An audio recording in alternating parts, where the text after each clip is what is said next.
Hello welcome to my YouTube channel. എല്ലാവർക്കും എൻ്റെ പുതിയ വീഡിയോയിലേക്ക് സ്വാഗതം. അപ്പോൾ ഇന്ന് സാറ്റർഡേ ആണ്, നല്ല മഴയുള്ള ഒരു ദിവസമാണ് കേട്ടോ.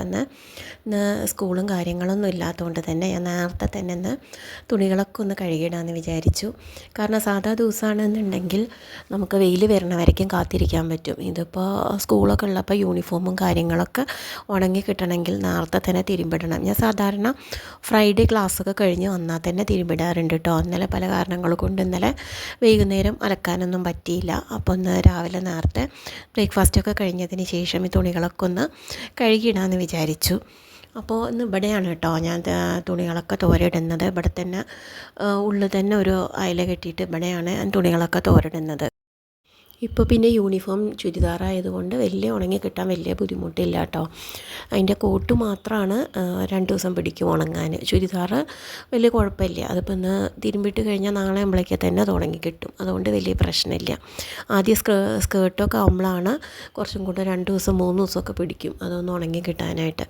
അപ്പോൾ ഇതൊക്കെ തിരുമ്പലും എല്ലാം കഴിഞ്ഞിട്ട് വേണം കേട്ടോ എനിക്ക് ഉച്ചയ്ക്കുള്ള കാര്യങ്ങളൊക്കെ ചെയ്യാനായിട്ട്. അപ്പോൾ ഇന്ന് ഞാൻ ഉച്ചയ്ക്ക് ചോറിന് മാമ്പഴ പുളിശ്ശേരിയാണ് കേട്ടോ ഉണ്ടാക്കാൻ പോകുന്നത്.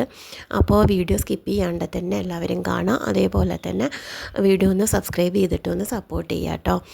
അങ്ങനെ തുണികളൊക്കെ കഴുകിയിടൽ കഴിഞ്ഞു. അതേപോലെ തന്നെ എൻ്റെ കുളിയും കഴിഞ്ഞു കേട്ടോ. ഇനി നമുക്ക് നേരെ കിച്ചണിലേക്ക് പോവാം. ഉച്ചയ്ക്കുള്ള കാര്യങ്ങളൊക്കെ ചെയ്യാനായിട്ട് നോക്കാം കേട്ടോ. അപ്പോൾ ഞാൻ നേരത്തെ പറഞ്ഞിട്ടുണ്ടായിരുന്നു ഇന്ന് ഉച്ചയ്ക്ക് ഉണ്ടാക്കാൻ പോകുന്നത് മാമ്പഴ പുളിശ്ശേരിയാണ് ഇന്ന് ഉണ്ടാക്കാൻ പോകുന്നത്. അതിനായിട്ട് ഞാനിന്ന് വലിയ 2 മാങ്ങ എടുത്തിട്ടുണ്ട് കേട്ടോ. ഞാൻ ആദ്യം തന്നെ ഞാൻ പറയാം, ഇതിനായിട്ട് ശരിക്കും വേണ്ടത് കുഞ്ഞ് മാങ്ങകളാണ് കേട്ടോ വേണ്ടത്. നമ്മുടെ ഈ തൊടിയിൽ നിന്നൊക്കെ കിട്ടുന്ന അല്ലെങ്കിൽ നമ്മുടെ വീട്ടിൽ നിന്നൊക്കെ കിട്ടുന്ന ചെറിയ മാങ്ങയുണ്ട്, അതാണ് ശരിക്കും പറഞ്ഞാൽ വേണ്ടത്. ഇപ്പോൾ നമുക്കിപ്പോൾ അതില്ലാത്ത കാരണം ഏകദേശം ഇപ്പോൾ നമ്മൾ വീട്ടിൽ നിന്നൊക്കെ കിട്ടുന്ന ആ ഒരു സീസൺ ഇപ്പോൾ കഴിഞ്ഞു. മാങ്ങയുടെ സീസൺ ഏതാണ്ട് തീരാനായിട്ട് പോവുകയാണ്. അപ്പോൾ ഞാനിത് എനിക്കിപ്പോൾ കൂട്ടാനായിട്ട് തോന്നിയപ്പോൾ ഞാനിത് കടയിൽ നിന്ന് വാങ്ങിച്ചിട്ടുള്ള മാങ്ങയാണ്. അതുകൊണ്ടാണ് ഇന്ന് മാമ്പഴ പുളിശ്ശേരി ഉണ്ടാക്കാൻ പോകുന്നത് കേട്ടോ. അപ്പോൾ ഞാൻ എൻ്റെ ഒരു രീതിയിലാണ് ഉണ്ടാക്കുന്നത്.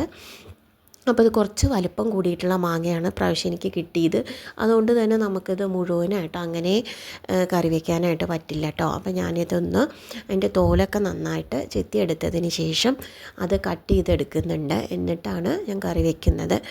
കുഞ്ഞ് മാങ്ങയുമ്പോഴാണ് നമുക്ക് അങ്ങനെ ഇട്ടിട്ട് വയ്ക്കാനായിട്ട് പറ്റും. ഇത് ഇത്രയും വലിപ്പമുള്ള മാങ്ങയാകുമ്പോൾ നമുക്കങ്ങനെ പറ്റില്ല. അപ്പോൾ ഞാൻ 2 മാങ്ങ എടുത്തത് ആ തൊലിയൊക്കെ കളഞ്ഞ് നല്ല ഭംഗിയാക്കിയിട്ട് എടുത്തിട്ടുണ്ട്. ഇനി നമുക്കത് ഒന്ന് കട്ട് ചെയ്തെടുക്കണം കേട്ടോ. സാധാരണ നമ്മൾ കട്ട് ചെയ്യാറില്ല, പക്ഷേ ഞാൻ ഇപ്പോൾ അവിടെ കട്ട് ചെയ്യുന്നുണ്ട്. അതൊന്ന് കട്ട് ചെയ്തിട്ട് 2 വശങ്ങളും ഒന്ന് കട്ട് ചെയ്തെടുത്ത്. ഇത് പുറത്തുനിന്ന് വാങ്ങിച്ചതാണെങ്കിലും നല്ല പഴുത്ത മാങ്ങയാണ് കേട്ടോ. അപ്പോൾ ഏത് മാങ്ങയാണെങ്കിലും നന്നായിട്ട് പഴുത്ത മാങ്ങ എടുക്കാനായിട്ട് ശ്രദ്ധിക്കുക.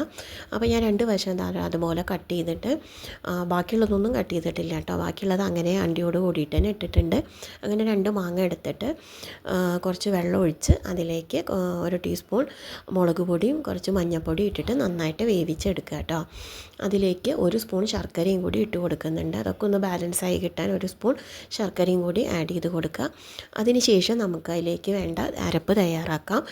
അതിനായിട്ട് ഞാനിവിടെ 1 മുറി തേങ്ങ എടുത്തിട്ടുണ്ട്. അതേപോലെ തന്നെ 1 കപ്പ് തൈര് എടുത്തിട്ടുണ്ട്. പിന്നെ കുറച്ച് കടുകും കൂടി ചേർക്കുന്നുണ്ട് കേട്ടോ. ഇതിന് ചില ആളുകൾ ജീരകമാണ് ചേർക്കാറ്, പക്ഷേ എനിക്ക് ആ ടേസ്റ്റ് അധികം ഇഷ്ടമില്ലാത്തതുകൊണ്ട് ഞാനിവിടെ കടുകാണ് കേട്ടോ ചേർക്കുന്നത്. നമ്മളിവിടെ ഉണ്ടാക്കുമ്പോൾ കടുക് ചേർത്തിട്ടാണ് ഉണ്ടാക്കാറുള്ളത്. അത് നിങ്ങളുടെ ഇഷ്ടം പോലെ എന്താ വെച്ചാൽ മാറ്റാം. അപ്പോൾ ഞാനിവിടെ 1 മുറി തേങ്ങ അതുപോലെ തന്നെ തൈരും കൂടെ ഇട്ടിട്ട് മിക്സിയിലിട്ടിട്ട് നന്നായിട്ടൊന്ന് അരച്ചെടുക്കുന്നുണ്ട്. അതൊന്ന് അരഞ്ഞതിന് ശേഷം മാത്രം കടുക് ചേർത്ത് കൊടുക്കുക. അത് കടുക് അത് അറിയാൻ പാടില്ല. അതുകൊണ്ട് ലാസ്റ്റ് മാത്രം ഒന്ന് ചേർത്തിട്ട് ഒന്നും കൂടെ അരച്ചെടുക്കുക കേട്ടോ. അതേപോലെ നന്നായിട്ട് അരച്ചെടുക്കുക. അത് അരച്ചെടുത്തതിന് ശേഷം പിന്നെ പ്രത്യേകിച്ച് പണികളൊന്നുമില്ല. ആ ഒരുവിധം വെന്ത് വന്നിട്ടുള്ള അതിലേക്ക് നമ്മൾ ഈ അരപ്പ് അതിലേക്ക് ചേർത്ത് കൊടുക്കുക. കാരണം നമ്മളിത് ഒന്ന് കഷ്ണമാക്കി ഇട്ടത് കാരണം ആ കഷ്ണങ്ങൾ ജസ്റ്റ് ഒന്ന് ഉടയ്ക്കേണ്ടി വരും, അത്ര മാത്രമേ ഉള്ളൂ. അപ്പോൾ നമ്മൾ എങ്ങനെയാണോ അങ്ങനെ ഒരു മാങ്ങ ഇട്ടിട്ട് ഉണ്ടാക്കുന്ന മാമ്പഴ പുളിശ്ശേരി എങ്ങനെയാണോ അതേപോലെ തന്നെയാണ് കേട്ടോ. ഇതും ടേസ്റ്റിലൊന്നും ഒരു വ്യത്യാസമില്ല.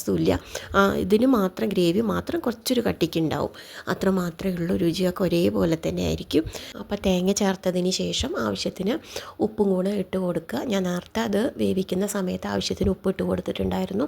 അപ്പോൾ കുറച്ച് കുറവുണ്ടെന്നുണ്ടെങ്കിൽ കുറച്ചും കൂടെ ചേർത്ത് കൊടുത്തതിന് ശേഷം അതൊന്ന് തള വന്നതിന് ശേഷം അതൊന്ന് വാങ്ങി വെക്കുക കേട്ടോ.